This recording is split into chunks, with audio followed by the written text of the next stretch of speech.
کیا کبھی آپ نے سوچا ہے یہ آسمان کیوں ہے؟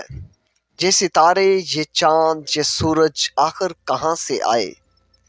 ہم خود کہاں سے آئے ہیں؟ کیا یہ سب کچھ بس یوں ہی ہو گیا، یا اس کے پیچھے کوئی ایسا راز ہے جسے ہم آج تک نہیں سمجھ سکے؟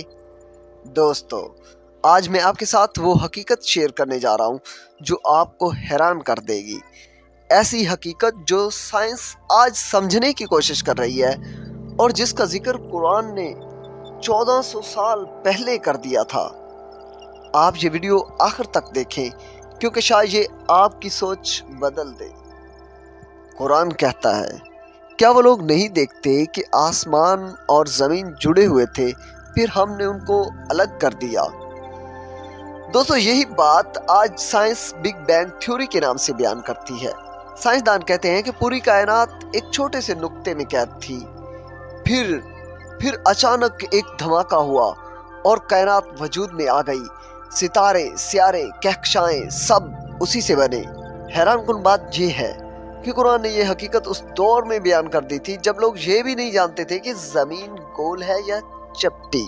اب ایک اور جگہ قرآن کہتا ہے، اور ہم نے آسمان کو طاقت سے بنایا اور ہم ہی اس کو وسعت دینے والے ہیں۔ دوستو، آج جدید سائنس کہتی ہے کہ یہ کائنات رکی نہیں ہے، مسلسل پھیل رہی ہے۔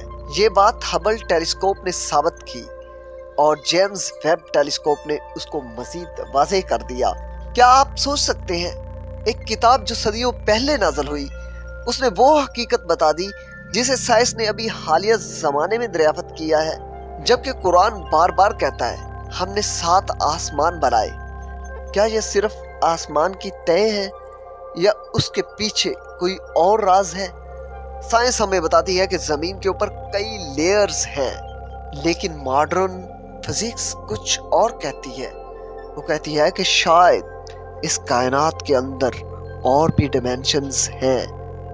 ایسی ملٹی ورس تھیوریز، پیرالل ورڈز، دنیا جہاں کے قوانین ہم سے مختلف ہیں۔ کیا یہ ممکن ہے کہ قرآن کا ذکر انہی انسین لیئرز کی طرف اشارہ کرتا ہو؟ یہی وہ سوال ہے جو انسان کو سوچنے پر مجبور کرتا ہے۔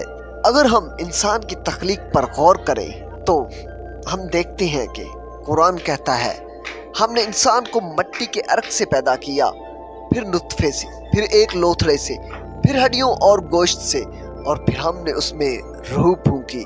دوستو، یہ قرآن کی آیات ہیں، اور حیرت انگیز بات یہ ہے کہ ماڈرن ایمبریولوجی انہی سٹیجز کو ثابت کرتی ہے۔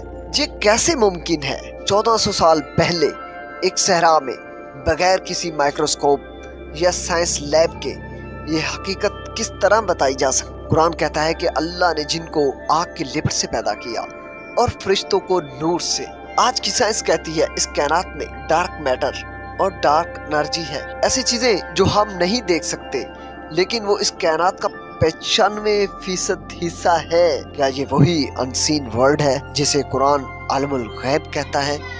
کیا جن اور فرشتے انہی انسین ڈیمینشن سے تعلق رکھتے ہیں؟ یہ سوال انسان کو مزید حیران کر دیتا ہے۔ دوستو، قرآن ایک سائنسی کتاب نہیں ہے، لیکن یہ ہمیں سوچنے پر مجبور کرتا ہے۔ یہ ہمیں وہ حقیقتیں دکھاتا ہے جنہیں آج کی سائنس بہت محنت کے بعد دریافت کر رہی ہے۔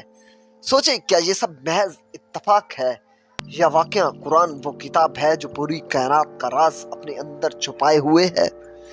یہ فیصلہ آپ نے کرنا ہے، اور یہی وہ سوال ہے جو آپ کو نیند سے جگا دے گا۔ والسلام۔